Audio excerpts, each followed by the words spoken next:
You ask Tiger to solve. This deals with linear equations with one unknown. The final result is g equals 53/2. Let's solve it step by step. Group all constants on the right side of the equation. Add 159 to both sides. Simplify the arithmetic.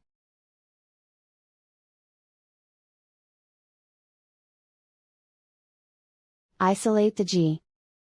Divide both sides by 6. Simplify the fraction. Find the greatest common factor of the numerator and denominator. Factor out and cancel the greatest common factor.